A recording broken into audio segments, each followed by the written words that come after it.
Hi, I'd like to talk to you about a serious topic today. It's psychopathy, or psychopathy, depending on who you talk to. I'm sure you've all heard of psychopaths. They're pretty famous. They've gotten a lot of press. Some of it is rather biased and not accurate as far as the truth of what a psychopath is like, and generally focuses on the high-profile ones like Jeffrey Dahmer, John Wayne Gacy, and so on and so forth. If you are in Indonesia, you might remember Rian. And there was another guy, I don't think he was actually a psychopath, but he was a disciple of a black witch doctor who told him in order to gain his superpowers, he would need to eat meat from the corpses of women and children, and even eventually people that the man would have to kill himself. His name was Sumanto. He was eventually released from prison as a model citizen, having found religion or something like that. Well, anyways, so you've probably heard about it. I've done some research about psychopaths. I've seen some videos and documentaries and read some articles that were written up about a variety of them. Aside from Gacy and Dahmer, there was also H.H. Holmes, who was a very famous turn-of-the-century guy who actually built a murder hotel that was designed by a series of architects and construction teams that he would hire and fire one after the other, so none of them knew what the entire hotel was like inside.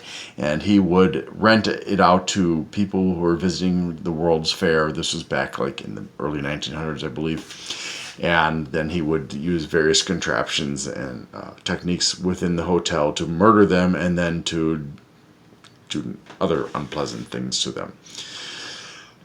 Anyways, I've also looked at information about killers from other countries. Like there was a very famous Russian guy that preyed on children and women, and there were some others that were professional killers, and so on and so forth.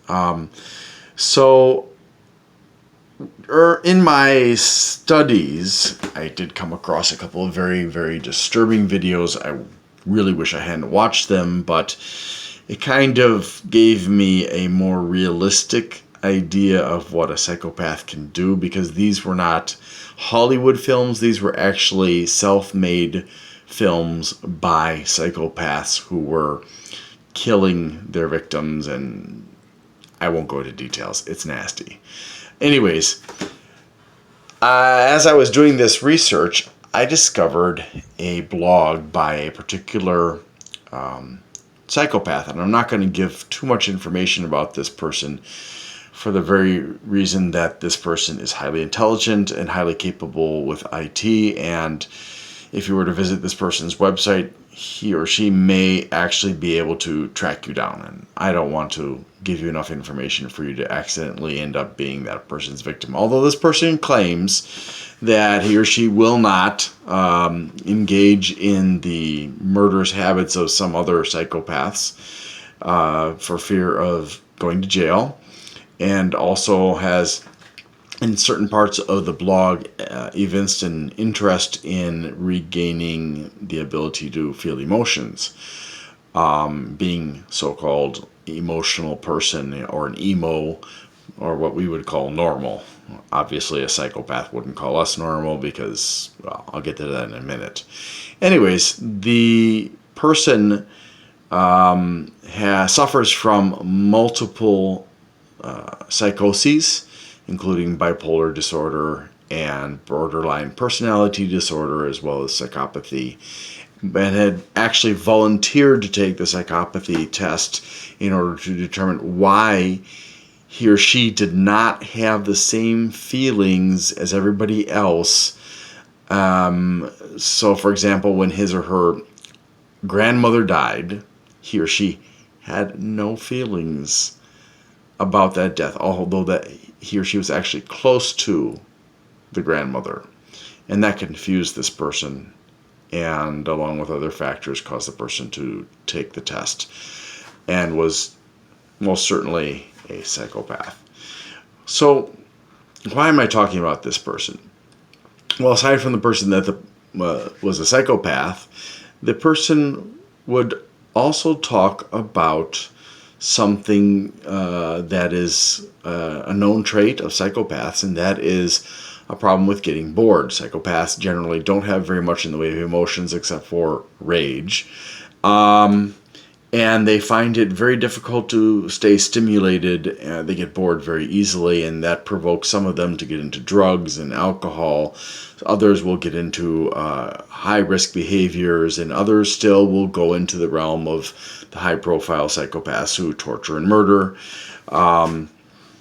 necrophilia, and so on and so forth. This particular psychopath actually said that he or she liked to go by accident scenes in order to see the person suffering or dying, and had an interest in necrophilia, but again wasn't interested in getting caught by the police, so it wasn't engaging in these behaviors, was just being vicarious about it.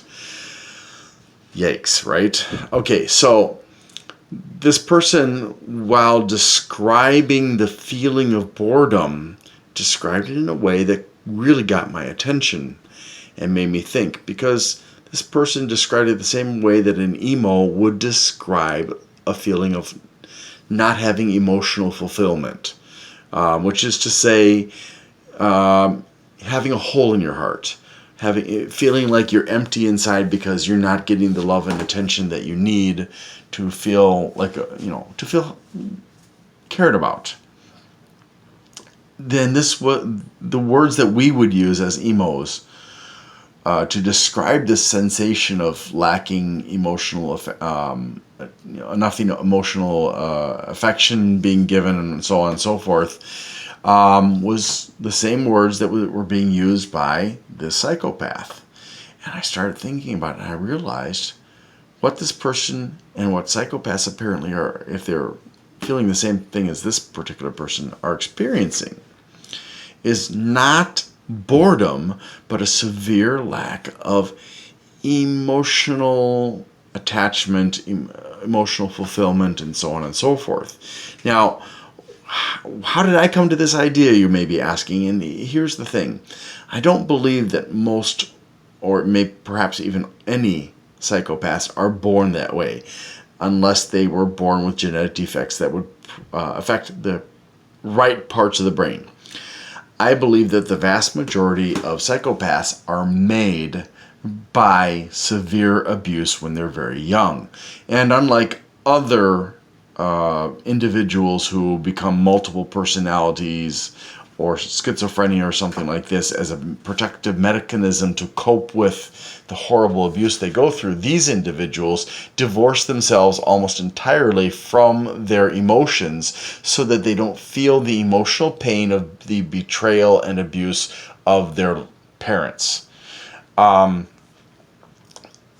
tie in with that, there was a very interesting book that I read last year about psychopaths. It was a British author, I don't remember the name, but he was talking about the good side of being a psychopath, the benefits. And I'm not going to get into that book, but it was a very interesting read. It gives a very different perspective than what most people ever hear about psychopaths. And you might want to, root around to try to find books that talk about the bright side of being a psychopath, such as you are able to make very logical decisions. You're not going to weigh, okay, so there's an actual test that people can be given, and the test goes something like this. You're on a railroad track, and you see a railroad train is coming. On the other end of the track, you see 4 people that are tied down to the track. There is a fork, and you are standing next to the switch for that fork, which is a very long lever. And on the other track, there is 1 person tied down.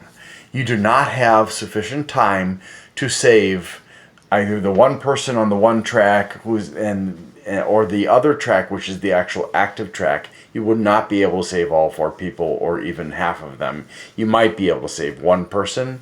You just don't have the time and the equipment necessary to free them.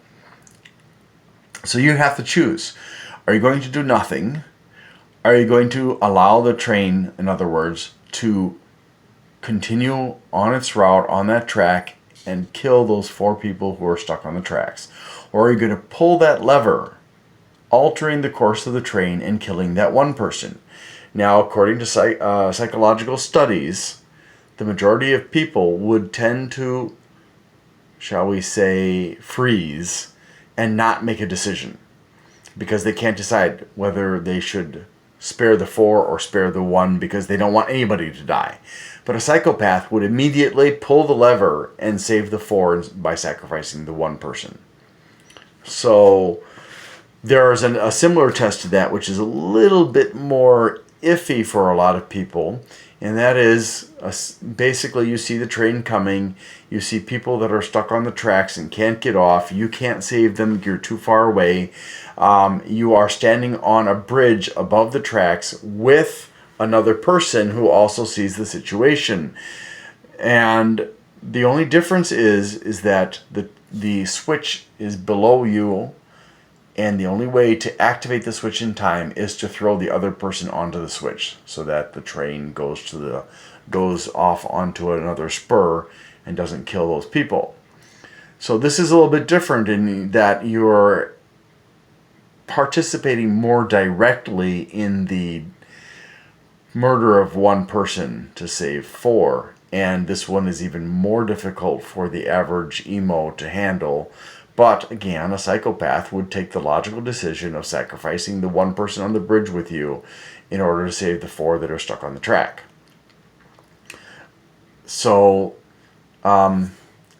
this is, again, what I'm thinking, that as a very young person, the psychopath has divorced him or herself from their emotions to protect themselves psychologically from the damage being done to them by their abusive parent or parents.